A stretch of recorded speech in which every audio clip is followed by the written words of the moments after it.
बोलिए नंद के लाला की जय, कृष्ण कन्हैया लाल की जय, बरसाने वारी की जय, अपने अपने माता पिता की जय, अपने अपने गुरुदेव भगवान की, श्री भागवत जी महाराज की जय, शुक्रदेव भगवान की जय, समस्त ब्राह्मण समाज की जय, साधु संतों की जय। सर्वप्रथम सभी भक्तगण साथ में मिलकर के विश्व के कल्याण के लिए प्रार्थना करेंगे। सभी साथ में बोलें। सुखी बसे संसार सब दुखिया रहे न कोई, सुखी रहे संसार सब दुखिया रहे न कोई, यह अभिलाषा हम सब की भगवन पूरी होय,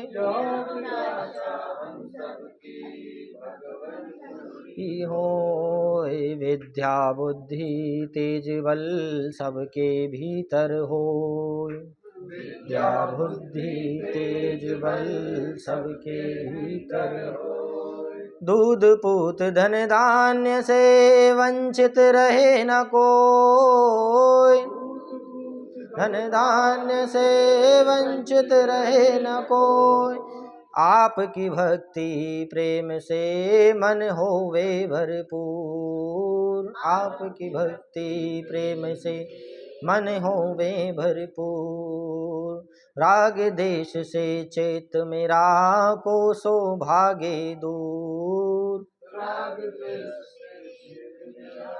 कोसो भागे दूर, मिले भरोसा आपका भजे सदा जगदीश, मिले भरोसा आपका भजे सदा जगदीश, आशा तेरे नाम की बनी रहे ममीश, आशा तेरे नाम की बनी रहे ममीश, पाप से हमें बचाइए करके दया दयाल, पाप से हमें बचाइए करके दया दयाल, अपना भक्त बनाए के हमको करो निहाल, अपना भक्त बनाए निहाल, दिल में दया उदारता मन में प्रेम अपार, दिल में दया उदारता मन में प्रेम अपार, हृदय में धीरज धीरता सबको दो करतार, हृदय में धीरज धीरता सबको दो करता, नारायण प्रभु आप हो पाप को मेटनहार, नारायण प्रभु आप हो पाप को मेटनहार, क्षमा करो अपराध सब कर दो भव से पार, क्षमा करो अपराध कर दो भव से पार, हाथ जोड़ विनती करूं सुनिए कृपा निधान, हाथ जोड़ विनती करूं सुनिए कृपा निधान, साधु संगत सुख दीजिए दया धर्म का दान, साधु संगत सुख दीजिए दया धर्म का दान, दीजिए दया धर्म का दान, दीजिए दया धर्म का दान, दीजिए दया धर्म का दान।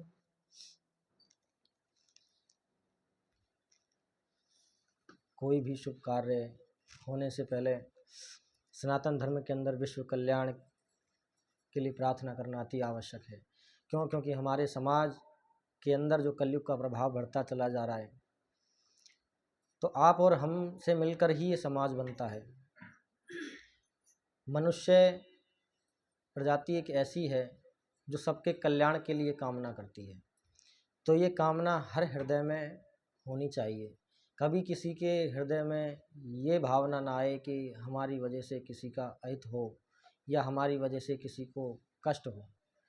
इस चीज़ का हमेशा ध्यान रखें। तो जैसा कि कल हमने कथा में श्रवण किया कि भगवान किस प्रकार शब्द का रूप धारण करके हमारे बीच पधारे, इस कलयुग में पधारे, हमारे जीवन को कल्याणकारी बनाया।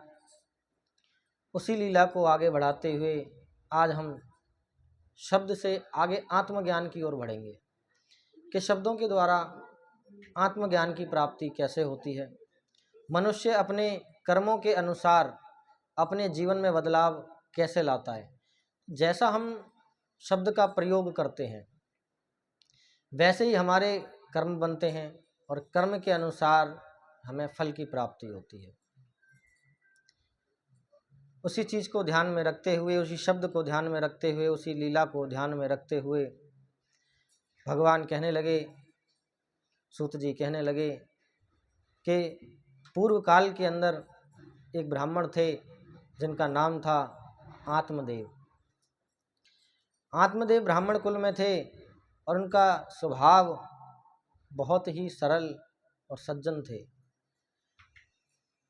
लोग आसपास उनका लोगों को प्रमाण दिया करते थे कि मनुष्य को कैसा होना चाहिए, कि मनुष्य का चरित्र कैसा होना चाहिए, एक ब्राह्मण को कैसा होना चाहिए और समाज में किस प्रकार अपनी प्रतिष्ठा बनानी चाहिए, अपना चरित्र कैसा रखना चाहिए। लेकिन उनकी जो पत्नी थी उनका नाम था धुंधली देवी, वो उनके बिल्कुल विपरीत थी। जैसे आत्मदेव जी थे सरल, ऐसे ही विपरीत एकदम उनकी जो पत्नी थी वो थोड़ी कलयुगी प्रभाव की थी। गुस्सा करना या थोड़ा सा मन में दुर्भाव रखना, भेदभाव रखना, ऐसा उनके हृदय में भावना रहा करती थी। ठाकुर जी की कृपा उन पर अपरंपार थी। उनके घर में धन धान्य की किसी प्रकार की कोई कमी नहीं थी, सब चीज़ से संपन्न थे। मगर बस एक ही दुख था, उनके यहाँ किसी प्रकार की कोई संतान नहीं थी। संतान क्यों नहीं थी? ये भी हमारे पिछले जन्मों के कर्म हैं।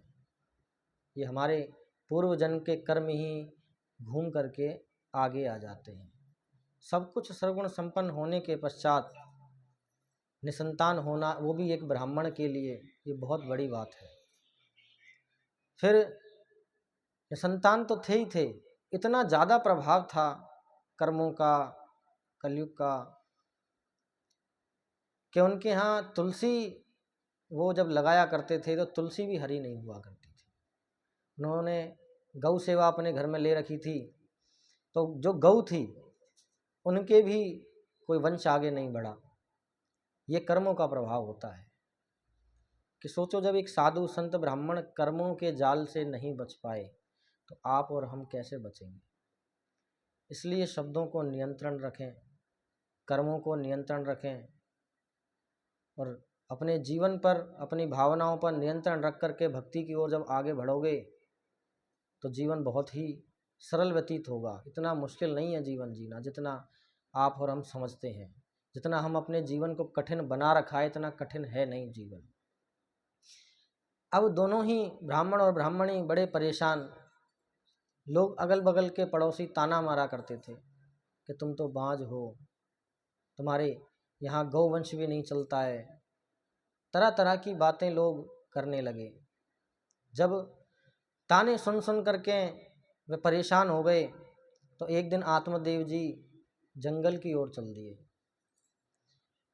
कि आज मैं या तो पुत्र प्राप्ति का कोई फल लेकर आऊँगा या आशीर्वाद लेकर आऊँगा या अपने देह को त्याग दूंगा।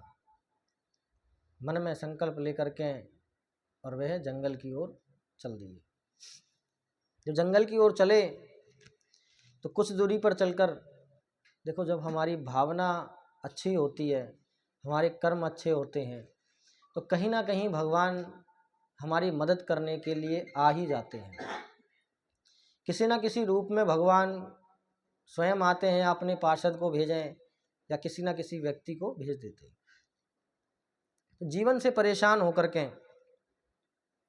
जब आत्मदेव जी जंगल की ओर जाने लगे, कुछ दूरी पर चल के उन्हें एक संत के दर्शन हुए। दूर से देखा कि कोई व्यक्ति आ रहा है और पास पहुँचे तो देखा ये तो संत हैं, इनके पास जरूर मेरी समस्या का हल होगा, कुछ ना कुछ उपाय जब मुझे जरूर बताएंगे। ऐसी भावना मन के अंदर रख करके आत्मदेव जी उनके पास पहुँचे और कहने लगे, प्रभु मुझे जीवन में बहुत पीड़ा है, संत के दर्शन हुए, क्या पता मुझे कोई मार्ग दिख जाए। तो संत कहने लगे कि आप कहाँ जा रहे हो, कौन हो, क्या पीड़ा है, मुझे बताओ। कहने लगे, मैं देह का त्याग करने जा रहा हूँ, क्योंकि मेरे घर कोई संतान नहीं है। लोग मुझे ताना मारते हैं, मेरे घर तुलसी भी हरी नहीं होती, एक गौ सेवा है, उसका भी वंश आगे नहीं बढ़ता, ना जाने कौन से मेरे जन्मों के कर्मों का फल मुझे मिल रहा है। आप संत हैं, आप अगर मुझे कोई रास्ता दिखा दे तो मेरा जीवन बच सकता है, वरना मैं देह को त्याग दूंगा। तो संत कहने लगे कि देह त्यागने का इसका कोई इलाज थोड़ी है, देह त्यागने से कुछ नहीं होगा। तो संत त्रिकालदर्शी थे, उन्होंने जब उनके कर्मों में झांका तो आगे उनको बताया, सप्त जन्मः विदाति वः पुत्रो नवेच नवेच, कि आपके अगले 7 जन्मों तक कोई संतान नहीं है, कोई पुत्र नहीं है। ये सुन करके उनको बड़े हृदय में ठोस लगा, उनके बड़ी पीड़ा हुई कि ये जन्म तो था ही था, लेकिन आगे भी कोई संतान नहीं है मेरे, और मैंने ब्राह्मण कुल में जन्म लिया है। तो बड़ा दिल को ठेस पहुंचा, हृदय में बड़ी पीड़ा हुई। चरण के साधु के चरण स्पर्श कर लिए, पकड़ लिए, कहने लगे, प्रभु आप भगवान स्वरूप हो, कोई ना कोई उपाय आपके पास जरूर होगा, आप मुझे वह उपाय बताएं जिससे मुझे संतान की प्राप्ति हो, वरना मैं देह त्याग दूंगा। और आपको अब इस बात का पता लग गया है कि मैं देह त्याग दूंगा तो उसके कहीं ना कहीं अपराधी तो आप भी बनोगे, तो कृपया कर मुझे वो उपाय बताएं। कहने लगे कि ब्राह्मण देव जिद मत करो, क्योंकि जिद से पाई हुई वस्तु वो हमेशा नुकसानदायक होती है। जो भाग्य में नहीं है ना, उसे छोड़ दो। अगर जबरदस्ती हम किसी चीज के पीछे भागते हैं तो कई बार नाश का कारण बन जाती है। अब ब्राह्मण होने के बावजूद वो निसंतान हुए, वो क्यों कारण हुए, क्या ऐसा कर्म था, ये भी आपको आगे पता लगेगा। और ये तो चलो भगवान एक ब्राह्मण की कहानी बता रहे हैं, एक ऐसी भी शक्ति हुई है आगे चल करके जिन्हें आप सभी जानते हो, वो भी कथा में आपको आगे पता लगेगा। तो कहने लगे, कृपया कर मुझे संतान प्राप्ति का कोई उपाय बताएं। संत दयालु होते हैं, निर्मल स्वभाव होता है, तो दया करके उन्हें एक फल दे दिया कि ये फल लेकर जाओ और पत्नी को ग्रहण कराना, ठाकुर जी की कृपा से आपके घर भी संतान की प्राप्ति हो जाएगी। आत्मदेव जी घर पहुँचे, घर पहुँच करके अपनी पत्नी को, धुंधली को, वो फल दिया और कहा, इस फल को ग्रहण करोगे तो आपके घर के अंदर, हमारे घर में संतान की किलकारियाँ गूंजेंगी, जो हमारा वंश जो है निवंश हुआ पड़ा है, निसंतान हम हुए पड़े हैं, उससे हमें मुक्ति मिल जाएगी, हमारे पाप कर्म दूर हो जाएंगे। लेकिन धुंधली देवी के मन में संकोच था, थोड़ा सा अलग प्रवृत्ति की थी वो। कहने लगी कि संत एक फल से, एक साधारण से फल से किस संतान की प्राप्ति हो सकती है, ऐसा नहीं हो सकता। उनके मन के अंदर संकोच पैदा हो गया। तो उनकी एक बहन थी, उसके पास धन की कमी थी और धुंधली जी के पास अपार धन था। वो उनसे मिलने आई हुई थी, धुंधली देवी से, उनकी बहन। तो धुंधली देवी ने सोचा, ऐसा करती हूँ कि ये फल जो है गऊ को डाल देती हूँ, और मेरी बहन गर्भवती है, जो उनकी बहन थी उस समय गर्भवती थी, उसके पास धन की कमी थी। तो उन्होंने योजना बनाई कि ये फल मैं गऊ को डाल दूंगी, तो गऊ का भी पता लग जाएगा कि फल से संतान की प्राप्ति होगी या नहीं होगी, फल की परीक्षा हो जाएगी, और मैं अपनी बहन से उस संतान को लेकर के कह दूंगी कि ये मेरी संतान है। देखो कितना बड़ा अपराध करने जा रही है धुंधली देवी, एक संत की लीला पर शक करना। तो पहला अपराध तो उन्होंने यहीं कर दिया। आगे तो जो कर्म का फल मिलना है वो तो बाद की बात है। तो पहला अपराध तो यही हो गया कि वो फल लेकर के गऊ को खिला दिया। और कुछ समय बाद जब उनकी बहन ने संतान को जन्म दिया तो वो संतान लेकर के गोद में और अपने पति को दिखा दिया कि ये मेरी संतान है। क्योंकि पहले जो गर्भवती महिलाएं होती थी वो थोड़ा पर्दे में रहा करती थी। आज भी कुछ गांव में ये प्रथाएं हैं, गर्भवती महिला को थोड़ा सा पर्दे में रखा जाता है, क्योंकि 3 चीज़ें हमेशा पर्दे की बताई गई हैं: खाना, खजाना और जनाना। इन तीनों को जब आप उजागर करते हो तो ये विनाश का कारण बन जाती हैं कई बार। कैसे? खाना है, आप उसे खुले में परोसो रखो तो उसके अंदर कोई भी जहरीला पदार्थ गिर सकता है, कोई भी व्यर्थ वस्तु गिर सकती है, तो वो नष्ट हो जाएगा, अन्न खराब हो जाएगा। खजाना, आप जो मेहनत से धन अर्जित करते हो उसे आप खुले में रख दो, कोई ना कोई ले जाएगा, तो वो भी व्यर्थ हो गया। इसलिए आप तिजोरी में रखते हैं ना हम लोग खजाने को। ऐसे ही जनाना, खूबसूरती, जिसे आप लोग स्त्री या लक्ष्मी का रूप हम कहते हैं। मान लीजिए एक लोटा हमने यहाँ रखा और उसके अंदर कोई भी व्यर्थ चीज़ हमने डाल दी और उसको ऊपर से बहुत अच्छा सा हमने सजा दिया। सजाने के बाद हमने यहाँ विराजमान किया तो आप क्या कहोगे कि लोटा बड़ा सुंदर लग रहा है, कलश बड़ा सुंदर है, इसके अंदर ना जाने पंडित जी ने कौन से हीरे मोती जवाहरात रखे होंगे, पता नहीं कौन सा अमूल्य पदार्थ होगा। उसको देख करके आप मोहित होगे और चेष्टा होगी कि मैं इसके अंदर झांकूं, उसके अंदर ऐसा क्या है, जबकि अंदर कुछ नहीं है, बस वो एक सुंदरता ढकी हुई है। तो ऐसे खूबसूरती जो होती है ना, वो ढकी हुई अच्छी लगती है, जो हमारे घर की माताएं, बहन, बेटियां होती हैं। तो ऐसे ही जनाना है, जब तक वो पर्दे में है उसकी सुंदरता निखर के आती है। अब जब हम पहले ही वह उघाड़ लें तो फिर सब बराबर ही है गए, फिर क्या देखना और दिखाना। क्योंकि भगवान ने सबको बनाया है, सबके पास वही शरीर है, वही हड्डियां हैं, वही रक्त मांस के ढेर पर चढ़ा हुआ है चाम, देख इसी की सुंदरता हो जाती नींद हराम। ये सब रक्त मांस का ढेर है, अन्यथा कुछ नहीं है। जिसे हम सुंदरता समझते हैं, सुंदरता नहीं है। सुंदरता तो श्याम सुंदर की है, जो अनंत काल तक है, थी और रहेगी। ये हमारी आपकी कोई सुंदरता थोड़ी है। युवा अवस्था होती है, युवा अवस्था में हम सोचते हैं हम सुंदर हैं, लेकिन कुछ समय बाद वृद्ध अवस्था आ जाती है, झुर्रियाँ पड़ जाती हैं, तो काय बात की सुंदरता, वो ढल गई ना। इसी प्रकार से सुंदर तो श्याम सुंदर है। तो इसी प्रकार जब धुंधली ने परीक्षा लेने की सोची, बालक को जन्म दिया, जन्म दे करके कह दिया कि ये मेरा बालक है, उसका नाम क्या रखा? अपने जैसा। कहने लगी कि हर बार पिता नाम रखते हैं, मैं अपने पुत्र का नाम अपने हिसाब से रखूंगी। मैं कई सालों बाद, कई वर्षों बाद पुत्र मुझे प्राप्ति हुई है, मैं अपने हिसाब से नाम रखूंगी। अब थोड़ी हटी थी तो ब्राह्मण देव जानते थे कुछ ना कुछ गड़बड़ करेंगी है। उन्होंने कहा ठीक है रख लो। तो उन्होंने नाम क्या रखा? धुंधकारी। खुद धुंधली और पुत्र का नाम धुंधकारी। ब्राह्मण देव समझ गए कि ठाकुर जी की लीला चालू है गई। अब कोई ना कोई तो ठाकुर जी लीला करेंगे, तो सब कर्म का भुगतान हमें करना पड़ेगा, जो हमने कर्म किए हैं। कुछ समय बाद त्रिमासे निर्गते चाथ साधेनु सुसुविशाराभकम सर्वांग सुंदरम दिव्यम निर्मलम कनक प्रथम। 3 महीने बाद, धुंधकारी के 3 महीने बाद एक दिन जब आत्मदेव जी गौ सेवा करने के लिए जा रहे थे तो वहाँ देखा कि एक छोटा सा बालक वहाँ विराजमान है, जिसके कान गौ जैसे हैं। शरीर तो मनुष्य का है लेकिन कान उसके गौ जैसे हैं।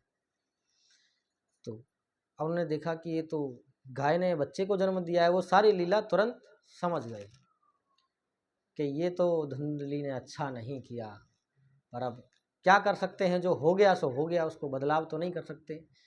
तो अब उसका असर क्या हुआ देखो, वो साधु के फल से प्राप्त था पुत्र, और एक माया के प्रभाव से। तो जो माया का प्रभाव है वो तो माया खींचेगी, माया उसके साथ जन्म लिया था पुत्र के साथ। इधर जो साधु के फल से प्राप्त हुआ पुत्र, उसके अंदर ज्ञान की प्राप्ति थी। गोकर्ण पंडितो ज्ञानी धुंधकारी महाखला। गोकर्ण के अंदर ज्ञान था। क्यों? क्योंकि एक तो उसने गौ, जिसके अंदर 33 कोटि देवता विराजमान हैं, उनके गर्भ से जन्म लिया, तो ज्ञान तो होना स्वाभाविक है। इधर धुंधकारी जी, उन्होंने माया के प्रभाव से जन्म लिया, तो माया का पूर्ण रूप से उनके ऊपर असर था। दोनों धीरे धीरे बड़े हुए। बड़े होते होते जो गोकर्ण जी थे, उनका जो प्रभाव था, उनका जो तेज था, वो एक ऐसा था जैसे जन्म से ही सिद्ध ज्ञानी हुआ करते हैं। उनको कथाओं में बड़ी रुचि थी, उनको भजन में बड़ी रुचि थी। तो जब वो युवावस्था में आ गए, आने के पश्चात पिता से आज्ञा लेकर के वो तीर्थ यात्रा के लिए चले गए। इधर जो धुंधकारी जी थे, वह गलत संगत में पड़ गए। चोरी करना, डकैती डालना, वैश्यागमन करना, जुआ खेलना। तो कई बार वे बाहर जाया करते थे तो घर के धन को चुरा कर लेकर जाया करते थे। चोरी करना पहले बाहर करते थे, फिर घर में ही चोरी करना शुरू कर दिया। धीरे धीरे धन खत्म होने लगा। माता पिता से अपशब्द कहने लगे। अपशब्द कहने लगे तो माता को बड़ा दुख हुआ। माता को दुख हुआ, इधर पिता भी बड़े देख करके उनको बड़ा दुख होने लगा। कहने लगा कि ये कैसी संतान, इतने वर्षों बाद संतान की प्राप्ति हुई और इस धुंधली के कारण ये हमें किस फल की, किस पुत्र की प्राप्ति हो गई। तो माता दुखी होकर के कुएं में कूद करके उन्होंने प्राण त्याग दिए। इधर उनके पिता आत्मदेव जी भी घर छोड़ करके वन की ओर चले गए। उन्होंने भी वहीं अपना देह पूरा किया। अब धुंधकारी पूर्णतः एकदम निश्चिंत हो गए कि घर में तो कोई है नहीं, अब पूरे घर पे मेरा ही राज है। अब धीरे धीरे वैश्याओं को घर में लाने लग गए। जो घर कभी ब्राह्मणों के प्रति पूजा जाता था, मंदिर कहा जाता था, आज वह एक वैश्यालय बन गया था। ये सब कर्मों का खेल है। सिर्फ एक कर्म क्या कि संत की बात पर संकोच किया तो एक मंदिर वैश्यालय बन गया। तो वैश्याएं जब आने लगी, घर के अंदर जितना सामान था उसको धीरे धीरे बेचना शुरू किया, घर को नष्ट करना शुरू किया। जब उन्होंने देखा वैश्याओं ने कि ये धुंधकारी के पास पैसा बहुत है और अब तो हमें कोई रोक टोक भी नहीं रहा है, तो उन्होंने योजना बनाई रात्रि में कि इसको मृत्यु के घाट उतार करके और ये सारा धन ले जा करके हम यहाँ से चली जाएंगे।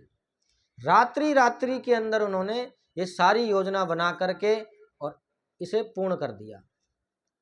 रात्रि के अंदर ही धुंधकारी को मृत्यु को प्रदान करके और वे वहाँ का सारा धन ले करके और चली गई। अब धुंधकारी पापी था, उसने पाप ज़्यादा किए थे, तो उसे मुक्ति नहीं मिली। मुक्ति ना मिलने के कारण वह प्रेत बन गया। प्रेत बना तो इधर उधर भटकने लगा, लोगों को परेशान करने लगा और अपने ही घर के अंदर जा करके उसने निवास बना लिया, क्योंकि उसे मुक्ति मिली नहीं। कुछ समय बाद जब गोकर्ण जी तीर्थ यात्रा करके वापस आए तो रात्रि का समय हुआ, तो उन्होंने देखा कि अब गांव में तो कोई दिख नहीं रहा है, रात्रि का समय ज़्यादा है, ऐसा करता हूँ मैं घर जा करके ही विश्राम कर लेता हूँ, सुबह उठ करके सभी से मिल लूँगा, अभी रात्रि में किसी को परेशान नहीं करता। तो ऐसा मन में विचार करके गोकर्ण जी अपने कुटिया की ओर गए। वहाँ जा करके देखा कि घर में कोई नहीं है, अंधेरा है। दीपक जलाया, दीपक जला करके अपने ध्यान में बैठ गए, भजन करने लगे। अब धुंधकारी तो प्रेत है, तो वो अपनी क्रिया कर रहा था।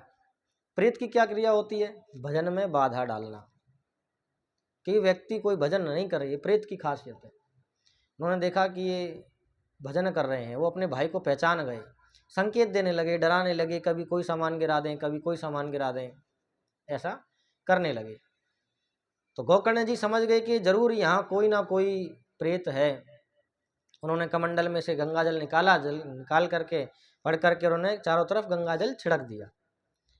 कहने लगे जो भी हो सामने आओ, इस तरह पीछे से वार्ता मत करो, पीछे से प्रहार मत करो, जो भी हो सामने आकर बात करो। तो धुंधकारी जी आए और आकर के कहने लगे कि मुझे मुक्ति दिलाओ, मैं कष्ट में हूँ। तो गोकर्ण जी कहने लगे तुम कौन हो, तुम जो मुक्ति मांग रहे हो, ये प्रेतों की आप हरकत कर रहे हो, या आप कौन हो, आप पहले मुझे अपना परिचय दीजिए। तो धुंधकारी ने अपना परिचय दिया, अहम भ्राता त्वदाद्योऽस्मि ही धुंधकारी इत नामतः, मैं तुम्हारा भाई हूँ, नाम धुंधकारी है। इतना जब उन्होंने सुन करके उनको बड़ा अचरज हुआ कि मेरा भाई एक प्रेत बन गया। मुझे खबर तो मिली थी कि माता पिता ने देह त्याग दिया, लेकिन उनको पूरी खबर नहीं थी किस प्रकार देह त्यागा या उनके साथ बाद में क्या क्या हुआ। ये शब्द सुनने के पश्चात कि मेरा भाई प्रेत बन गया है, उन्हें बड़ी पीड़ा हुई। धुंधकारी कहने लगा भैया कैसे भी करके मुझे इस प्रेत योनि से मुक्त करो, कोई भी क्रिया, कोई भी सत्कर्म या कोई भी कार्य, पूजा पाठ, कुछ भी ऐसा करो जिससे मुझे इस योनि से मुक्ति मिल सके। तो गोकर्ण जी उनकी मुक्ति के लिए उपाय ढूंढने लगे। आकाशवाणी हुई सूर्यदेव के द्वारा कि सत्कर्म करो। उन्हें भी भगवान ने सत्कर्म करने को कहा कि सत्कर्म ही एक ऐसा कर्म है जिससे इनको मुक्ति मिल सकती है। अब वो अचरज में पड़ गए कि ये सत्कर्म क्या है, इस सत्कर्म की जानकारी मैं किससे लूं और कैसे लूं। तो देखो, जहाँ कोई उपाय नहीं मिलता तो वहाँ ठाकुर जी संत के द्वारा या किसी भक्त के द्वारा कोई ना कोई सूचना वहाँ तक पहुँचवा देते हैं। तो सूचना संतों के द्वारा उन्हें लगी, श्रीमद्भागवताम मुक्ति सप्ताहम वाचनम कुरु, कि इनकी मुक्ति के लिए इन्हें भागवत सप्ताह सुनाइए। भागवत जी ही एक ऐसा मात्र उपाय है जिनके करने से इनको मुक्ति मिलेगी, अपने कर्म से मुक्त हो जाएंगे और प्रेत योनि से मुक्त होकर के इन्हें भगवान की प्राप्ति होगी। निगम कल्पतरो दलितम फलम शुकमखाम अमृतम वैसायनम इतवम भागवतम रसमाल्यम मोहुरहो रसिका भूव भाविका। जब उन्होंने भागवत जी का आयोजन किया, भागवत कराने लगे, तो भागवत जब चल रही है, कथा चल रही है, उनको मुक्ति मिल रही है। मुक्ति मिलने का जब समय आने लगा, जब आसन सबको दिए गए, तो धुंधकारी तो प्रेत है, हवा है। अब इधर से वहाँ पहले तो खुला हुआ करता था, ऐसे हॉलों की व्यवस्था नहीं थी। इधर से हवा आए तो प्रेत जी उड़ करके वहाँ पहुँचे, फिर पकड़ करके लाएं बैठाएं, इधर से हवा आए तो उधर उड़ करके पहुँच जाएं। कि ये आसन कैसे मिले इनको, इनको तो बैठा ही नहीं सकते, हवा है, हवा एक जगह रुकेगी नहीं। तो संतों की कृपा से उन्हें उपाय निकाला गया कि क्या बोला कि सप्तवाचनम, 7 गिनती। तो एक बांस मंगाया गया जिसके अंदर 7 गांठ होती हैं, उनके भीतर उनको आसन दिया गया। प्रेतों, जो हमारे आपके पितृगण हैं, जिन्हें हम जानते हैं या नहीं जानते हैं, वो बांस में विराजमान होते हैं। बिना इस स्थान के मुक्ति नहीं मिल सकती। क्यों? क्योंकि वो एक हवा है, इधर से उधर भ्रमण करती रहेंगी। जब तक आसन नहीं मिलेगा, दिमाग, हमारा मस्तिष्क एकत्रित नहीं होगा, जब तक उस परम ज्ञान की प्राप्ति हमें होगी नहीं। इसलिए उनको बांस के अंदर स्थान दिया गया जिसमें 7 गांठ थी। एक दिन की गांठ यानी कि एक कथा, दूसरे दिन की गांठ यानी दूसरी कथा, ऐसे 7 दिन की कथा सुन करके उनको मुक्ति मिली। मुक्ति, और ये 7 गांठ जो हैं ये धीरे धीरे इसमें छिद्र हो जाते हैं, छोटे छोटे। मुक्ति मिलेगी, वो प्रेत उतरता चला जाता है, यानी कि गांठें फट जाती हैं। वो बड़ा सूक्ष्म रूप से रहता है, क्योंकि प्रेत को तो हवा है, वो तो कहीं से भी निकल जाएगा। तो वो 7 गांठें फट जाती हैं, फट करके वो ठाकुर जी के धाम पहुंच जाता है। कथा चली तो सुखदेव जी बड़े मंद मंद स्वरों से वहाँ उच्चारण करते हुए वहाँ पहुँचे। पहुँचने के पश्चात प्रहलाद ततालधारी तरल गतित तयाचा धवतांश धारी स्वर ऋषि राग करतार जनाभू। जो कीर्तन होने लगा वहाँ, साधु संत आने लगे वहाँ। क्यों? क्योंकि मुक्ति का उपाय पता लग गया, प्रेत को मुक्ति मिल गई। इससे ज़्यादा खुशी की बात और क्या है कि इस हमारे समाज के अंदर इस मनुष्य प्रजाति को जब वह प्रेत योनि प्राप्त करता है तो उसको प्रेत योनि से मुक्ति कैसे मिले उसका उपाय पता लग गया। खुशी के मारे वहाँ कीर्तन होने लगा। प्रहलाद जी ताली बजा रहे हैं कि हमारे जीवन कल्याण के लिए हमें बहुत सरल उपाय पता लगा, ठाकुर जी की लीला का पता लगा। इसी चीज़ को आगे बढ़ाते हुए, इस कथा को, लीला को आगे बढ़ाते हुए सूत जी, व्यास जी मंगलाचरण की ओर आगे बढ़ रहे हैं। क्या कह रहे हैं? जन्मागस्य यतोऽन्वयादितरतश्चार्थेषु विज्ञः स्वराट्-तेने ब्रह्मा हृदा आदिकवये महुयन्ति यत्सुरयाः तेजो वारीमृदां यथा विनिमयो यत्र सर्वो मृषा धाम्नः स्वेन सदा निरस्तकुहकं सत्यं परं धीमहि। सत्य कल भी था, आज भी है और आगे भी रहेगा। सत्य का हाथ पकड़ करके अगर आप जीवन यापन करोगे तो जीवन की हर कठिनाई का सामना आप बड़ी आसानी से कर सकते हो। सत्य थोड़ा दबा रह सकता है, हो सकता है कि थोड़ा लेट उभरे, लेकिन सत्य जब उभर के आता है तो उसके बराबर खड़े होने का सामर्थ्य किसी में नहीं रहता है। झूठ कितना भी बड़ा हो, एक ना एक दिन उसे सत्य के आगे झुकना पड़ता है। तो सत्य कौन है? सत्य है स्वयं परम ब्रह्म, स्वयं कृष्ण, राम, विष्णु, ये सत्य है। अब सत्य को जानने की चेष्टा माता लक्ष्मी के मन में एक बार हुई, क्योंकि भगवान विष्णु को विश्वम्बर कहा जाता है। विश्वम्बर यानी इस जगत के माता पिता, इस संसार को चलाने वाले, विश्व को चलाने वाले। आपका, हमें, हमारा सबका पालनहार जो है वो विष्णु भगवान है, क्योंकि सबके तीनों के काम बांटे हुए हैं। ब्रह्मा जी तो सृष्टि बनाते हैं, महादेव जी संहार करता है, लेकिन भगवान विष्णु पालनहार हैं, विशंबर हैं।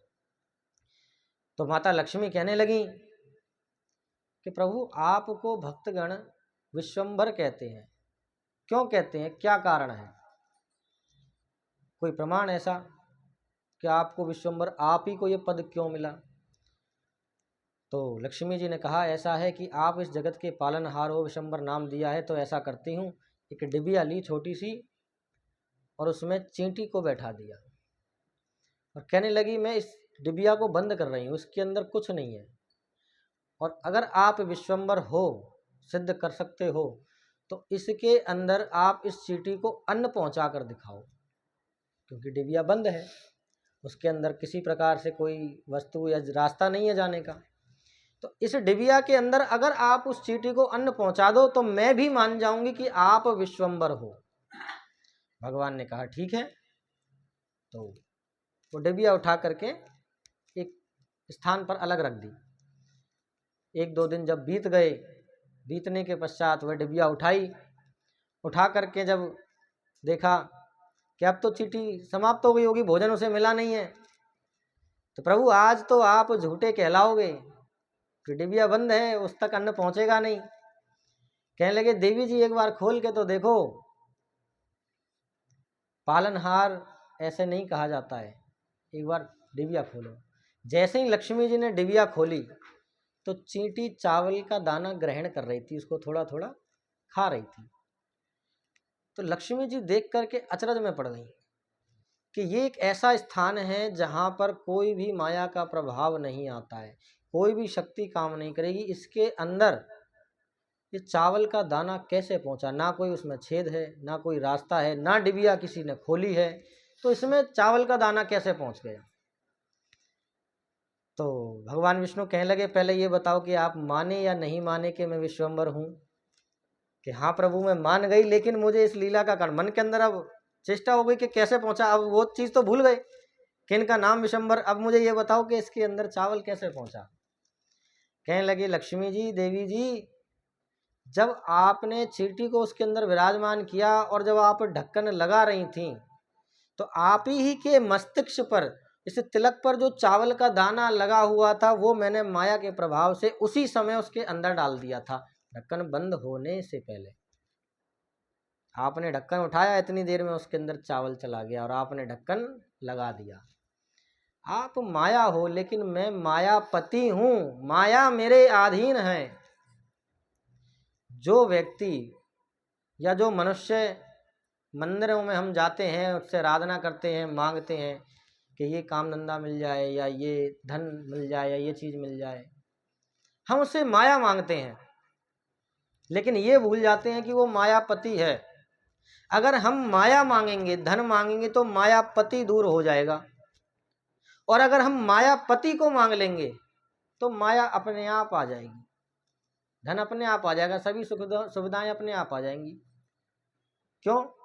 क्योंकि देखो, कभी भी आप भगवान लक्ष्मी नारायण के आप जब दर्शन करोगे, भगवान विष्णु के लक्ष्मी के दर्शन करोगे, तो उसमें लक्ष्मी जी आपको भगवान के चरण दबाती हुई दिखाई देंगी। जब चरण दबाती हुई आप दर्शन करते हो उनके, तो ऐसा क्यों, क्या कारण है कि वो चरण दबा रही हैं? किसी को है जानकारी? बताओ, थोड़ा थोड़ा वो किसी को, किस कारण से चरण दबाती हैं? देखो, स्त्री का जो हाथ होता है ये, इसमें शुक्र का वास होता है। आदमी के पैरों में, घुटने से नीचे, इसमें शनि का वास होता है। और जब कोई भी स्त्री जब अपने पति के चरण दबाती है, यानी शुक्र का प्रभाव जब शनि पर पड़ता है, दबाव, तो घर में धन की उत्पत्ति होती है।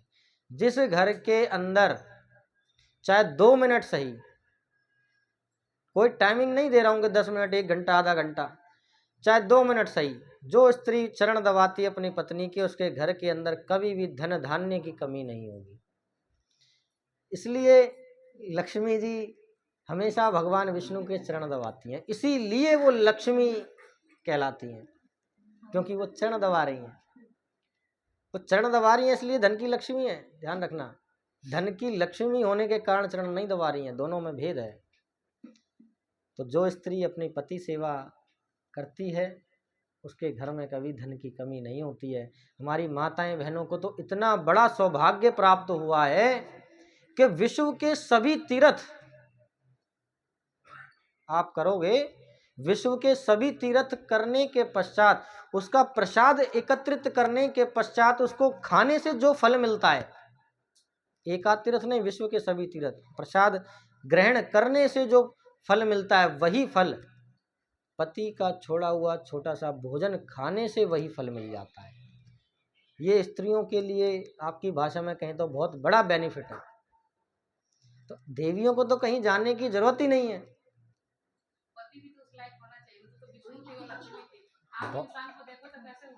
बहुत अच्छा प्रश्न है, नहीं, बहुत अच्छी बात, बहुत अच्छी बात। देखो एक चीज, नहीं, बहुत अच्छी बात कही इन्होंने। देखिए, ऐसा है कि जल जो है वो धरती के अंदर से आता है, वो खारा भी होता है, मीठा भी होता है। अब जैसा जल आता है वैसा आप उसे उस तरह से उपयोग करते हो, ऐसा तो नहीं है उसे इस्तेमाल करना ही छोड़ देते हो। तो वो अपना प्रभाव है, जल का अपना प्रभाव है। ऐसे ही पति की अपनी प्रवृत्ति है, वो जो कर रहा है उसको छोड़ दो। आप घर की लक्ष्मी हो, आपको घर की लक्ष्मी का पद तब दिया जाएगा आप अपने कर्म पर रहोगे। आदमी कर्मों से पहचाना जाता है, पद से नहीं पहचाना जाता है।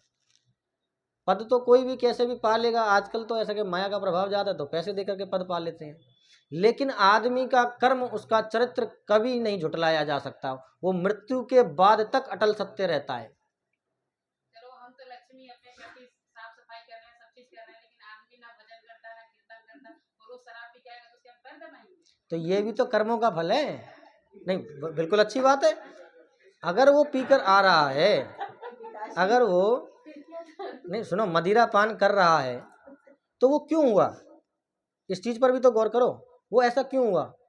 कुछ ही समय पहले या विवाह के आसपास ये चर्चाएं होती हैं। क्या चर्चाएं होती हैं? कि जो भाग्य में मिलेगा बेटा वही मिलेगा। क्यों? क्योंकि जहाँ जोड़ी बना दी। अब जोड़ी किसने बनाई? हमने और आपने तो फॉर्म भरा नहीं था, वहीं से बनी ना। तो ये कहाँ से खेल शुरू हुआ? कर्मों का। जो आपने पिछले कर्म किए थे उस कर्म के अनुसार आपको पति मिल गया। अब के कर्म सुधारोगे तो आगे अच्छा मिलेगा, नहीं तो फिर ड्रिंक करके तो आ ही रहे हैं। तो घर को आप, स्त्री जो है, स्त्री को घर की लक्ष्मी इसीलिए तो कहा जाता है। मैंने कल भी समझाया कि 3 कुलों की तारणहार। आपके पास, आपकी मुट्ठी में इतनी पावर है कि आप 3 कुलों को तार सकती हो। पति को तो नहीं कहा 3 कुलों का तारणहार, स्त्री को कहा ना। तो तारणहार भी तो उसी को कहा जाएगा जो तारेगा। तो तारणहार कौन हुआ? जो गलत को सही करे, जो कर्मों को सुधारे। वो तो पीकर आएगा। चलो मैं आपकी बात बड़ी करता हूँ, वो पीकर आता है, डेली पीकर आता है। लेकिन अगर आप उसे नहीं सुधार पा रही हो तो आप कैसी तारणहार हो बताओ? सोच के देखो। अगर इसी प्रकार से मनुष्य गलत कर्म करे, गलत कर्म करता रहता है, लेकिन फिर भी क्या भगवान अपना कर्म करना छोड़ देते हैं?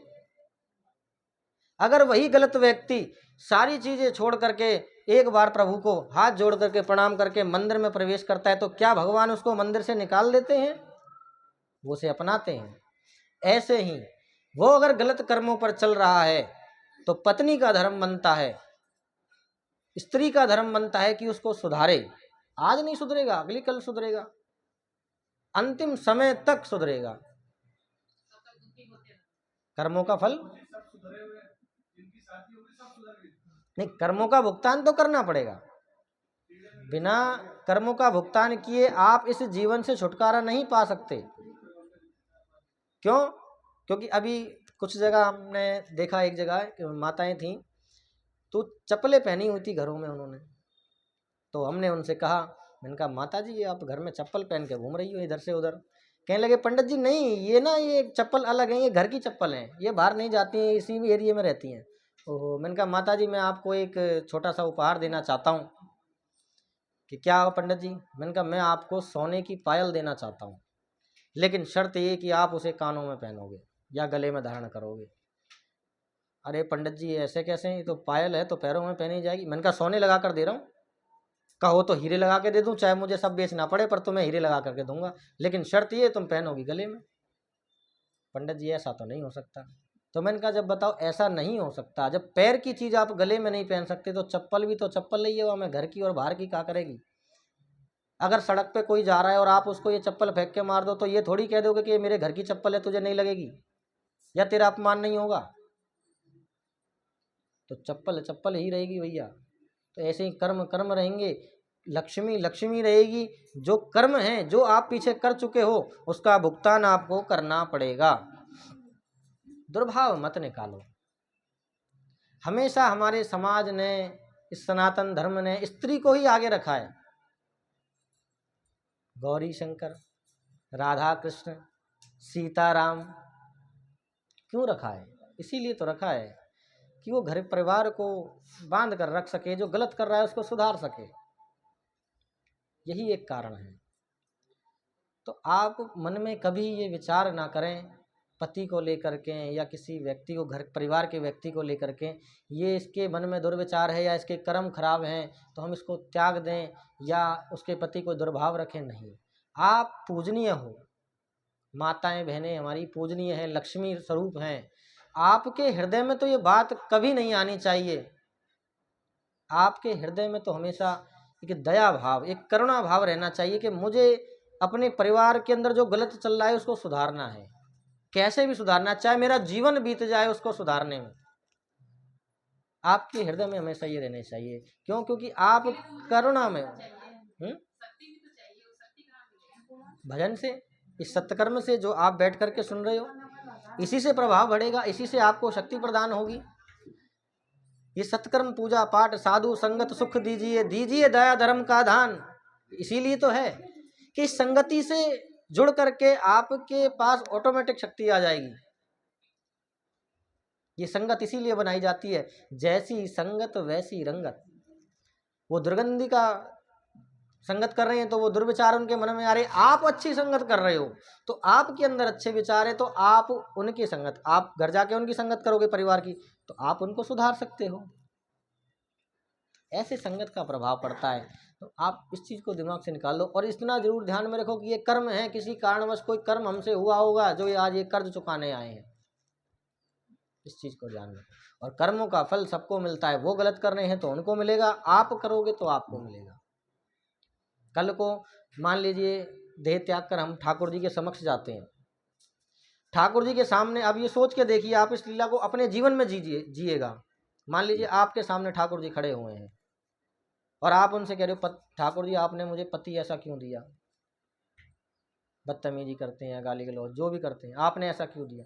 और भगवान आपसे कह रहे हैं सामने खड़े होकर, मैंने तुझे भेजा था उस घर को सुधारने के लिए, तू तो मेरी थी, मैंने तो तुझे अपनाया, मैंने तो तुझे खुद से दूर नहीं किया, सत्संग भी दिया, साधु भी दिए, संत भी दिए, ब्राह्मण भी दी, कथा भी दी, अच्छी संगत दी, आस पड़ोसी दिए, मैंने तो तुझे सब कुछ दिया था, तूने क्या किया। अब बताओ, है कोई जवाब? ईश्वर ने तो तुम्हें सब कुछ दिया और आपको सुधारने के लिए ही उसे भेजा था, पति बनाया, लेकिन आप अपने कर्म से पीछे हट गए। बस इतना फर्क है। तो मन में दुर्भावना लाएं, सब कर्मों का फल हमें मिलता है। कर्मों के फल मिलने के पश्चात 88,000 संत शौनकादि ऋषि नैमिषारण्य क्षेत्र में विराजमान हैं, सूत जी से प्रश्न करने लगे। 6 प्रश्न उन्होंने किए कि प्रभु हमारे हृदय के अंदर कुछ प्रश्न हैं जो उत्कंठा आ रही है, कृपया कर हमें उनका उत्तर दें। क्या? त्वया खलो पुराणानि सेतु आसानुचानगः आख्यातान्य विदितानि धर्मशास्त्राणि यान्ययः। कि हर प्रश्न का उत्तर इस भागवत जी के अंदर 2-2 स्कंदों में दिया गया है। पहला प्रश्न क्या? कि मानव का कल्याण कैसे हो। शब्दों पर गौर करना कि ये 88,000 संतों ने प्रश्न किया। सबसे पहला प्रश्न ये नहीं पूछा कि हमारा कल्याण कैसे हो, मानव का कल्याण कैसे हो, समस्त समाज का कल्याण। ये संतों की एक भक्त की प्रवृत्ति है कि खुद से पहले समाज का कल्याण। दूसरा प्रश्न, तत्व क्या है। तीसरा प्रश्न, सूत जानासि भद्रम ते भगवान सात्वताम पति देवज्ञामः वासुदेवस्य जातो यस्योचिकिराशयः। कि देवकी और वासुदेव के घर भगवान कृष्ण का जन्म क्यों हुआ, क्या कारण था। चौथा प्रश्न हुआ, भगवान के कितने अवतार हैं। पांचवा प्रश्न किया, भगवान कृष्ण की लीलाओं का वर्णन आप हमें गहराई से समझाइए। छठा प्रश्न हुआ, भोरहि योगेश्वरा कृष्ण ब्रह्मन्मनया धर्मधरारिणी स्वाहा काष्ठमदनोपते धर्मकम शरणं गतः। कि भगवान अपनी लीलाओं को पूर्ण करके विश्राम दे करके जब वापस अपने धाम गए तो जो धर्म है ये किसकी छत्र छाया में गया, धर्म कहाँ गया। तो इतना सुन करके सूत जी ने अपने गुरुदेव को प्रणाम किया। क्योंकि देखो, कोई भी कथा या कोई भी लीला या कोई भी सत्कर्म जब हम करते हैं तो उसकी प्राप्ति हमें गुरु के जरिए होती है। तो और आप और हम डेली गुरुओं को भी प्रणाम करते हैं, माता पिता को भी प्रणाम करते हैं। पहला गुरु कौन है? पहला गुरु है माँ, उसके बाद पिता, फिर ये गुरुजन, चौथा नंबर ठाकुर जी का है। मात पिता गुरु ना वही माथा। भगवान ने अपना नंबर पहला नहीं रखा, चौथा नंबर रखा है। तो सर्वप्रथम सेवा माँ, पिता, गुरुजन, फिर चौथे ठाकुर जी। क्योंकि माँ ने जन्म दिया, आपको समझाया कि आप सनातन हो, भक्त हो, इसीलिए आज आप यहाँ बैठे हुए हो, वरना अन्यथा कहीं शायद आप और शुक्रवार को कहीं मिलते कोने नमाज पढ़ रहे होते। समझ रहे हो? तो ये माता का कर्म है, माता गुरु हुई ना पहली, चाहे माता अलग अलग शिक्षाएं दें। इसलिए तो माता को गुरु बताया, पिता को गुरु बताया, गुरुजन को बताया, उसके बाद चौथे पे ठाकुर जी को बताया। गुरु को प्रणाम किया। यम प्रप्रजन्तमेतमपेत कृत्यं दिवपायनो विरह कातुर आजुहाव पुत्रेत तन्मया तया तरवो विदेनस् तं सर्वभूता हृदयं मुनिमानतोऽस्मि। यः स्वानभापमखिलः शतसारमेकम् अध्यात्मदीपमतिदतिर्शतां तमुधम्मः संसारिणः नु करुणामया पुराणगुहा गुह्यं तमव्याससोलमुकयं गुरुमुनिनामः। गुरु को प्रणाम करते ही सूत जी ने जैसे ही अपने गुरु को प्रणाम किया, उन्हें अपने गुरु जी के जन्म की कथा याद आ गई और सर्वप्रथम उन्होंने गुरु की चर्चा करी। गुरु की चर्चा कैसे? कहने लगे कि समाज के कल्याण के लिए गुरु का होना बहुत जरूरी है, क्योंकि जब तक गुरु धारण नहीं करोगे, जब तक आपको आगे का मार्गदर्शन नहीं मिलेगा। इस समाज को सही राह दिखाने के लिए, धर्म की राह दिखाने के लिए हमारे संसार में, भारतवर्ष में एक से एक मुनि रहे हैं। जैसे कि अभी आज की बात करें हम तो जैसे मेडिकल साइंस है, जो हॉस्पिटल आजकल रोग लोगों को ज़्यादा हो रहे हैं। हर व्यक्ति के अंदर कहीं ना कहीं किसी ना किसी प्रकार का रोग है, तो सर्जरी वगैरह होती है। तो जो मेडिकल लाइन में यहाँ बच्चे हैं या जो लोग जानकारी है उनको जानकारी होगी कि जो आप सर्जरी वगैरह या ऑपरेशन देखते होती है, एक ऋषि थे सुश्रुत ऋषि। सुश्रुत ऋषि इन्होंने पहली बार लोगों को टाँके लगाना सिखाए थे। उन्होंने ही सर्जरी करना सिखाया था पहले। उन्हीं की किताबें पढ़ करके आज लोग डॉक्टर बने हैं या सर्जरी कर रहे हैं। पहले टाँके कैसे लगाए इन्होंने? चींटा होता है, चींटा कट लग गया, उसकी मुंडी, उसको सर लगाया, फिर तोड़ दिया। तो ऐसे करके उन्होंने चींटों से क्या कहते हैं, केकड़े से, अलग अलग जीवों से टाँके लगाना सिखाए। ऐसे करके बहुत सी चीज़ें हमारे सनातन धर्म को उन्होंने दी, ऐसी बहुत सी प्रक्रियाएं उनको दी। तो ये जो जितना साइंस है या आज की जो पढ़ाई है, ये सब कहीं ना कहीं अध्यात्म से जुड़ी हुई है, बस हम उसकी खोज में नहीं जाते हैं। अब जैसा कि एनर्जी, शरीर में कमजोरी फील होती है तो आप अलग अलग प्रकार की चीज़ों का सेवन करते हो। कोई एनर्जी ड्रिंक कहता है उसको, या कोई लिक्विड ग्रहण करता है। लेकिन जब शुरू से ऋषि मुनि बड़े बुजुर्ग आपको कह रहे हैं कि सुबह उठ करके सूर्य को जल दिया करो, तो वो एनर्जी ही आपको प्राप्त कराते हैं। उसके बाद आपको ये ग्लूकोज, अट्रम सट्रम, ये चीज़ की ज़रूरत नहीं पड़ती है। क्यों? क्योंकि जब आप सूर्य को जल अर्पण करते हो और वो जल जब गिरता है और सूर्य की किरण जब उस जल में से होकर के निकलती है तो एक रेनबो बन जाता है, 7 प्रकार के अलग अलग। तो हमारे शरीर में जो इंद्रियां हैं वो उस सूर्य की किरणों में से अलग अलग प्रकार की वो ऊर्जा ग्रहण कर लेती हैं। तो आधी बीमारी तो सूर्य को जल देने से समाप्त हो जाती है। तो इस चीज़ को, ये छोटी छोटी क्रियाएं हमारे समाज में ऐसी हैं, जो लोग डॉक्टरों के पास जा रहे हैं वो घर में ही छोटी छोटी क्रियाएं करें तो फिर उनको दवाइयों की ज़रूरत नहीं पड़ेगी। जैसे सुबह उठ करके योगा करना। भगवान राम, भगवान कृष्ण के कभी भी आपने दाढ़ी मूछ नहीं देखी होगी, युवावस्था। क्यों? क्योंकि योग साधना अगर नित्य नियम से की जाए तो वो आपकी कभी वृद्धावस्था नहीं आने देगी। इतना उसके अंदर पावर है। तो जब जन कल्याण का समय आता है तो ऋषि मुनि हमेशा सबसे आगे पाते हैं। तो ऐसे ही जब इस समाज को भगवत प्राप्ति का समय आया, आराम से, जब भगवत प्राप्ति का समय आया, समय आने के पश्चात सर्वप्रथम हर लीला में नारद जी वहाँ सबसे आगे मिलते हैं। नारद जी ने देखा कि अब मनुष्य के कल्याण के लिए एक लीला करनी अति आवश्यक है। तो नारद जी ने विचार किया कि चलो कैलाश पर्वत। तो नारद जी कैलाश पर्वत पहुँचे। वहाँ जाकर के देखा कि बाबा ध्यान में बैठे हुए हैं। ध्यान लगा रहे हैं। माता पार्वती अंदर विराजमान हैं। तो नारद जी पहुँचे, कहते बाबा ध्यान में अगर देख लिया तो लीला में विघ्न पड़ सकता है, क्योंकि बाबा मुझे रोकेंगे और फिर कुछ ना कुछ बात छिड़ेगी तो वो लीला खुल जाएगी। तो आंख बचा करके नारद जी सीधा माता के पास पहुँचे, माता के चरणों में प्रणाम किया। प्रणाम करके वार्ता करने लगे, प्रेम की बात छेड़ी कि बाबा प्रेम करते हैं आपसे, या अलग अलग अन्य चीज़ें, किसी चीज़ को लेकर के छेड़ी। तो माता पार्वती कहने लगी कि बाबा हमसे कुछ नहीं छुपाते हैं, प्रेम के अंदर कोई बात छुपाई नहीं जाती है। पति पत्नी या जिससे आपके अच्छे संबंध हैं उनसे कोई बात छुपाना नहीं चाहिए।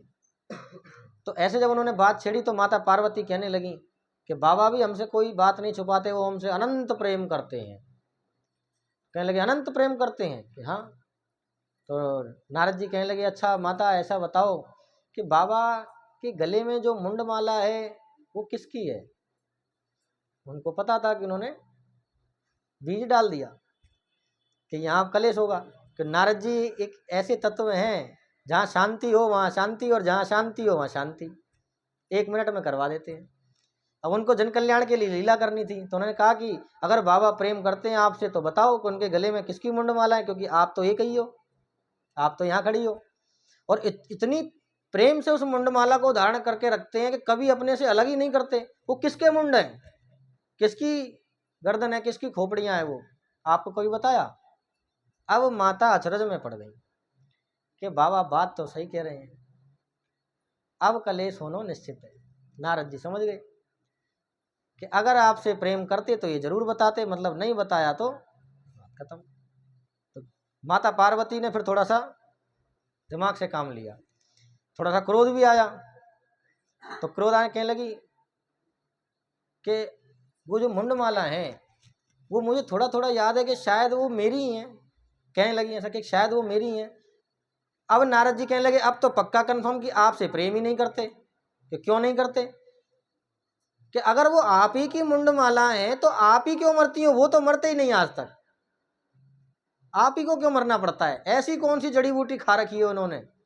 अब तो वो आपसे पक्का प्रेम नहीं करते। अब माता के दिमाग में बिल्कुल फिट बैठा दिया कि बाबा प्रेम नहीं करते। और जैसे ही देखा कि हाँ अब विवाद बढ़ने वाला है, नारद जी नारायण नारायण करके अंतर ध्यान, नारद जी की लीला शुरू हो गई। अब माता जी एकदम देखो, पहले जब घर बना करते थे तो घर के अंदर एक कमरा अलग से बनाया जाता था जिसे कहते थे कोप भवन। स्त्री अगर उसके अंदर चली जाए तो समझ लो आज रोटी ना बनेंगी, आज स्त्री क्रोध में है, ऐसा मन के अंदर सोच लिया। अब माता जी ने वलकल वस्त्र धारण किए, एकदम अलग साधु वेश बना करके, और अपने कमरे में चली गई। अब वहाँ चली गई, बाबा का ध्यान पूरा हुआ। ध्यान पूरा जब होने के पश्चात बाबा पहुँचे, पहुँच करके देखा माता कहीं दिखाई नहीं दे रही हैं, पार्वती जी हैं नहीं। तो कोप भवन की ओर नज़र मारी, देखा तो माता जी सामने। वहाँ आवाज़ मारी माता जी को, माता जी आई, कहले हमें बात नहीं करनी, हमें आवाज़ मत लगाओ क्रोध में। अरे देवी जी कहाँ है गए हो, अभी तो सही सलामत छोड़ के गए हो। नारद जी आसपास ढूंढे कि किसी से कोई गलती तो नहीं है गई, कोई देवगण से। कहने लगे कोई आया था, किसी ने कुछ कहा कि हाँ आए थे, नारद मुनि जी आए थे। अब जैसे ही नारद मुनि का नाम सुना समझ गए कि बस है गए हो जन कल्याण। नारद जी तो कर गए खेले अपने, कुछ ना कुछ बात है, अब उस बात को इनसे कैसे निकलवाना है वो देखना पड़ेगा। तो अब भोले बाबा कहने लगे कि देवी बात तो बताओ कि बात क्या है, इस कोप भवन में आप विराजमान हो, कोई गलती हुई है, कोई बात हुई है या कुछ चीज़ चाहिए तो वो आप हमें बताओ। तो माता कहने लगी पहले तो हमें ये बताओ कि ये मुंडमाला जो तुमने पहन रखी है ये कौन की है, या मैं कौन कौन के मुंडे मेरो शक दूर करो। कहने लगे कि देवी जी आपके ही मुंड हैं, अलग अलग अलग अलग आपने रूप जब धारण किए तो आपने जब देह त्यागी तो मैं आपसे इतना प्रेम करता हूँ कि आपके जो शीश की मैंने मुंडमाला बना करके अपने गले में आज तक धारण कर रखी है। कि अब तो पक्का आप हमसे प्रेम नहीं करते। नारद जी सही कह रहे थे बिल्कुल, क्योंकि नारद जी ने अच्छो बीज बोयो, क्योंकि इनको आनो ज़्यादा घातक रहे। क्योंकि देवी जी ऐसी बात नहीं है कि ये मुंड आपके ही हैं, मैं आपसे प्रेम करता हूँ तभी तो आज तक मैंने ये गले से लगा रखे हैं। क्योंकि गले से तो लगा रखे हैं, लेकिन मुझे ये बताओ कि आपने ऐसी कौन सी अमर बूटी पी राखी है जो मोइये मरनो पड़े, तुम तो मरो ही ना हो। अब ना क्यों भोले बाबा सुन करके अचरज में पड़ गए कि पार्वती जी क्या कह रही हैं कि देखो ये अमर बूटी इतनी आसान नहीं होता है पीना।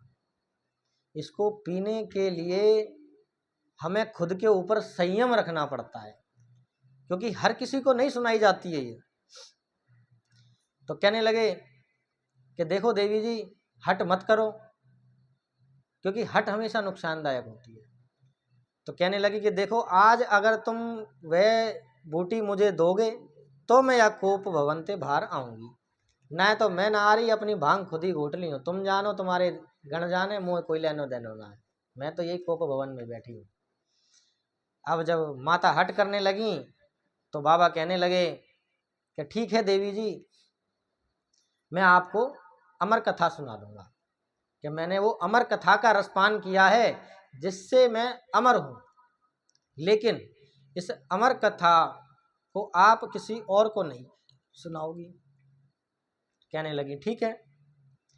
तो माता का आसन लगाया, आसन लगा करके बाबा कथा सुनाने की विधि प्रारंभ की। और कथा सुनाने से पहले भगवान ने, भोले बाबा ने अपने त्रिशूल को आज्ञा दी कि आसपास ये जितना भी कैलाश पर्वत और उसकी जहाँ जहाँ तक सीमा है वहाँ ध्यान रखना कि किसी प्रकार का कोई भी जीव वहाँ ना विराजमान हो, क्योंकि ये अमर कथा हर किसी को प्राप्त नहीं होती है। तो त्रिशूल गया, देख करके आया, कहीं भी कोई जीव नहीं था। क्यों? क्योंकि उस समय पर जो सुखदेव जी थे वो एक अंडे के अंदर थे, तोता जिसे हम कहते हैं। तो वहाँ वृक्ष पर एक तोते का अंडा वहाँ रखा हुआ था। तो भगवान ने कहा था कि जीव को देख कर आना, तो जीव तो वहाँ कोई था नहीं, अभी शिशु बना नहीं है। तो इसलिए त्रिशूल अपनी जगह सही था, वो अपना कार्य कर करके वापसी आ गया। तो भगवान कहने लगे कि देवी देखो, मैं कथा प्रारंभ करने जा रहा हूँ, और कथा शुरू होने के पश्चात निद्रा देवी आएंगी, आपको परीक्षा देनी पड़ेगी, और अगर परीक्षा में फेल है गए तो सब मामलों गड़बड़ है जाएगा। तो निद्रा देवी पर संयम रखें, ऐसा करके कहने लगे। अब देखो इसमें बहुत बड़ी हमें सीख मिलती है। कैसे? कल ही आपने सुना कि ये कथा देवताओं को भी दुर्लभ है। भगवान भोले बाबा ने भी पूरा कैलाश पर्वत खाली कर दिया इस कथा को सुनाने के समय पर, लेकिन हम और आप, अब हम कथा में सुना रहे हैं कि ये देवताओं को दुर्लभ है, लेकिन अब हमने बाहर चौराहे पे माइक लगा दियो। बहुत गहरा शब्द कहने जा रहा हूँ, ध्यान से सुनना। मैंने बाहर चौराहे पे माइक लगा दिया, और ये भैया जी नाइट ड्यूटी करके आए हैं, सो रहे हैं। कहाँ तो ये कथा देवता को नहीं मिल रही है, और ये नाइट ड्यूटी करके आए, हम धिंगई ते इनके कान में घुसा रहे हैं कि लो सुनो सुनो। अब हर किसी की प्रवृत्ति एक जैसी नहीं होती है। कुछ व्यक्ति समझ जाते हैं, कुछ नहीं समझते हैं। जो नहीं समझते उठ करके पहले तो व्यास जी गारी दें, फिर जिनने कथा कराई है वाकू गारी दें, और फिर पढ़े देवतान ने। समझ रहे हो क्या कहना चाह रहा हूँ? तो ये जो कथा है ना, ये कथा इसी प्रकार एकांत में बैठ करके तब सुनी जाती है। जो लोगों ने अभी प्रवृत्ति बना ली है, ढोल मजीरे नगाड़े और ये सब नाच कूद, इसे संकीर्तन कहा जाता है, इसे प्रसंग कहा जाता है, इसे भागवत नहीं कहा जाता। ना तो भोले बाबा ने उस टाइम आपकी भाषा में कोई साजबाज लगाए, ऑर्गन वगैरह लगाए, और पैर ढोलक लगाए, ना सूत जी ने लगाए। एकांत में बड़े प्रेम से बैठ करके ये कथा ऐसे सुनी जाती है, जिसे आप नाचना कहते हैं, नाचे कूदे तोड़े तान वाको दुनिया राखे मान। तो जिन नाच कूदों के जरिए आप कथा सुनते हो उसके फल की प्राप्ति होती नहीं है, उसे संकीर्तन कहा जाता है। कथा हमेशा ऐसे बैठ करके निरंतर एकांत में ऐसे ही सुनी जाती है, निरंतर, बिना किसी नाच कूद के। अब नाच कूद की मैं आपको बात बताऊं, कहीं भी कोई भी कथा सुन लेना आप, किसी कथा में आपने ये नहीं सुना होगा कि कथा चल रही है, माता शेरावाली उठ करके वहाँ नृत्य करने लगी, या राधा रानी नृत्य करने लगी, या अन्य कोई नृत्य देवी नृत्य करने लगी, कभी नहीं सुना होगा। या तो साधु ताली बजा रहे हैं, मजीरे बजा रहे हैं, संकीर्तन कर रहे हैं ऐसे। लेकिन अभी जो माताएं नृत्य करती हैं, देखो सभी से ये मेरा हाथ जोड़ करके निवेदन है कि इस लीला को बड़े गहराई से समझें। सुनने से मतलब नहीं है, समझें। पुरानी प्रथाओं को उठा करके देखें थोड़ा सा आप। पुरानी प्रथाओं के अंदर देखो, वैसे तो जो नाच कूद हुआ करते थे या नृत्य हुआ करते थे, तो नृत्य करने वाली बाहर से आया करती थी, और हमारे घर की जो बहू बेटी और लक्ष्मी है ना, वो घर में ठाकुर जी का भोग बनाया करती थी, वो ठाकुर सेवा किया करती थी, बड़े बुजुर्गों की सेवा किया करती थी, और नाचने वाली बाहर से आया करेगी। आज उल्टा हो गया है, काम करने वाली जो रसोई में जिसे लक्ष्मी कहा जाता है वो बाहर से आती है, और हमारे घर की बहू बहन बेटियां लक्ष्मी पूजनीय है कहना मेरे मुंह से उचित नहीं है। समाज में बड़ा दुर्भाव हो रहा है, इससे घर का नाश होता है। आप पूजनीय हो, हमारे लिए देवता हो, देवताओं से भी ऊपर पहले देवियों का नाम लिया जाता है, और देवताओं से भी ऊपर हो, लक्ष्मी हो, देख करके बड़ी पीड़ा होती है कि जिसको पूजा जाना चाहिए वो आज क्या कर रहे हैं समाज में, गलियों में, पार्कों में। ये बहुत गहरा विषय है आज की तारीख में। तो क्या देखो, जो हम धन अर्जित करते हैं 100 200 500 या हम कहीं 1000 2000 का जो सोना आप लेकर आते हो, उस सोने को आप तिजोरी में रखते हो। पहले इतना बड़ा घर, मजबूत दीवार, उस दीवार के अंदर कमरा, कमरे के अंदर एक और कमरा, उस कमरे के अंदर अलमारी, अलमारी में तिजोरी, जबकि वो धन साथ नहीं जाएगा। 1000 2000 50,000 लाख में आराम से कहीं भी किसी भी दुकान पर मिल जाता है। तो क्या हमारे घर की लक्ष्मी की कीमत उससे भी गिरी हुई है? कि समाज में वहाँ नृत्य हो रहा है असभ्यता से, और 4 लोग पता नहीं किसकी कैसी दृष्टि है उस पर नजर पड़ रही है। क्या इतनी छोटी सोच हो गई हमारे सनातन धर्म की? क्या यही हमारे संस्कार हैं? शायद हमारा धर्म इस बात को नहीं सिखाता है कि घर की लक्ष्मी का इस तरह समाज में अपमान हो। तो सभी से मेरा हाथ जोड़कर ये निवेदन है कि इस प्रकार की क्रिया को जितना हो सके उतना बंद करने की कोशिश करें तो ज़्यादा उचित रहेगा, हमारे समाज के लिए भी, घर परिवार के लिए भी। सूत जी भगवान के 24 अवतारों का वर्णन करने लगे।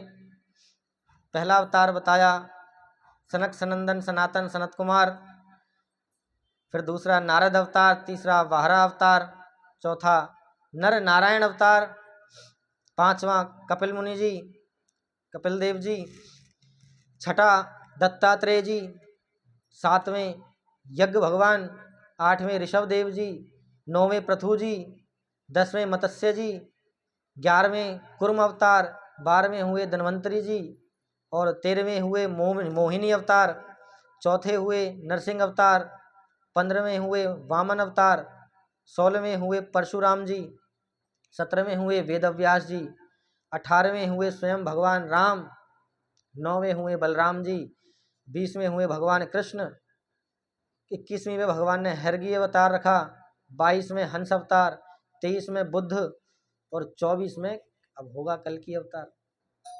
तो 24 अवतारों का वर्णन भगवान ने किया। और भगवान अब इस जन कल्याण के लिए जो नारद जी ने लीला रची थी, लीला रचने पे क्या कहने लगे कि देवी जी, भगवान भोलेनाथ माता पार्वती को कथा सुना रहे हैं कि भगवान ने अनेकों अवतार रखे, अनेकों लीलाएं करी, ऐसे करके कहने लगे कि देखो, अगर आप बीच में कहीं निद्रा देवी आने लगे तो आप ऐसा करना, हूँ करते रहना, ओम करते ना हम, ओम ओम को जब मुंह से बोलते तो निकलता है तो मुझे पता लगता रहेगा कि आप जग रहे हो। ऐसा माता पार्वती को आदेश दिया। तो भगवान ने जब कथा सुनानी शुरू करी, थोड़ी देर तक कथा चलती रही, माता हूँ करती रही। एक दिन की कथा पूरी हुई तो जो अंडा था तोते का, उसके अंदर जीव बनना शुरू हो गया। तत्व जो हमने कहा कि आज तत्व हमें पता लगेगा, वो तत्व बन गया। उस कथा के कारण इस कथा से मनुष्य बनता है, ये ध्यान रखना। नहीं तो रक्त मांस का ढेर तो सभी के पास है, लेकिन मनुष्य वही कहलाता है जो कथा पर अमल करे। उस कथा के प्रभाव से वो तत्व बन गया। दूसरा दिन हुआ, जीव में परिवर्तित हुआ। तीसरा दिन हुआ, चौथा दिन हुआ। चौथे दिन होते होते वह अंडा फूट गया और वह तोते का बच्चा पूर्ण रूप से बाहर आया। अब तोते की एक खासियत होती है कि वो सुनता है तो वही चीज कहता है। तो उन्होंने सुना कि माता पार्वती कर रही है हूँ, तोता भी कहने लगा हूँ। अब इस चीज को देखते हुए माता पार्वती गहरी निद्रा में चली गई। मन लगने लगा कथा में। निद्रा देवी ने प्रभाव ज्यादा डाल दिया। ज्यादा डालने के पश्चात माता तो निद्रा में चली गई और उधर तोता करने लगा हूँ। अब जब विश्राम का समय आया तो बाबा ने जोर से जयकारा लगाया, बोले कृष्ण कन्हैया लाल की जय। अब जैसे ही जयकारा लगा, माता की निद्रा टूटी, कहने लगी जय जय जय। कथा है गई कि हाँ कथा तो है गई। कथा है गई तो फिर तुम पता ही ना, तुम बैठी हुई हो कि मैं तो सो गई थी, निद्रा आ गई थी मुझे। अरे देवी तुमने ही क्या कर दियो, तुम्हें निद्रा आ गई। तो फिर ये हूँ कौन कर रहा था? मतलब कोई ना कोई इस पर्वत पर है। बाबा तुरंत सचेत हो गए। जैसे ही बाबा सचेत हुए, तुरंत त्रिशूल को आज्ञा दी कि जाओ ढूंढ कर लाओ। त्रिशूल तुरंत गया, देखा तोते को, उसके पीछे पड़ने लग गया। अब तोता अपनी जान बचाने के लिए आगे आगे भाग रहा है, पीछे पीछे त्रिशूल, बातें पीछे भोले बाबा भाग रहे हैं, कह रहे हैं पकड़ो, क्योंकि इसने अमर कथा सुन ली है, ये अमर हो जाएगा।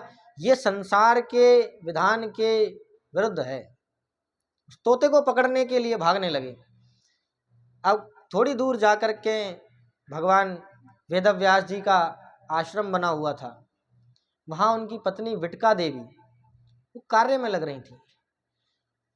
तो सामने से तोता आ रहा था। तोता ने देखा कि आश्रम है, यहीं कहीं मैं छुप जाता हूँ, इसी के अंदर किसी कोने में छुप जाऊंगा। अब जैसे ही माता विटका देवी अपना कार्य कर रही थी तो एकदम से उन्हें जमाई आई, जैसे हम नींद आलस में रहते हैं ना, मुंह खोलते हैं आ करके ऐसे। अब जो सुख थे, तोता थे, उन्होंने कुछ आव देखा ना ताव देखा। उन्होंने कहा ये जगह बढ़िया, सीधा मुंह में घुस गए। मुंह में घुसे और सीधा गर्भ के अंदर, पेट में। अब भगवान शुक वो माता के गर्भ में पहुंच गए। भोले बाबा वहां पधारे कि यहाँ पर तोता आया है देवी जी, कि वो तो हमारे गर्भ में चलोगो। इधर वेद व्यास जी कहने लगे कि बाबा अब तो जो होना था हो गया, अब तो वो बाहर आएगा तभी कुछ होगा। अब वो बोले कि बेटा बाहर आओ बाहर आओ, वो ना आए, बैठे रहे। भोले बाबा भी जम गए कि मैं भी जब तक बाहर नहीं आऊँगा, जब तक नहीं जाऊँगा जब तक तुम बाहर नहीं आओगे। तो वो भी कहने लगे कि मैं भी बाहर ना आऊँगा, तुम बैठे रहो जब तक बैठे रहो। अब अंत में काफ़ी समय हुआ। समय बीतते बीतते, अच्छा कितना समय लगा होगा आपके हिसाब से? कितने दिन इंतजार किया होगा? 12 वर्ष। 12 वर्ष वो गर्भ में रहे सुखदेव भगवान। अब जब समय ती हो गया, माता को पीड़ा होने लगी गर्भ के अंदर, तो भगवान वेदव्यास कहने लगे कि पुत्र अब तुम मेरी पत्नी के गर्भ में हो तो आप मेरे पुत्र बन चुके हो।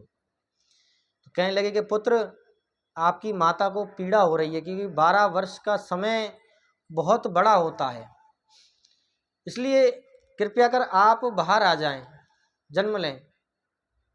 तो सुखदेव भगवान क्या कहने लगे कि मैं बाहर नहीं आऊँगा। बाहर आते ही नारायण की माया मुझे पकड़ लेगी।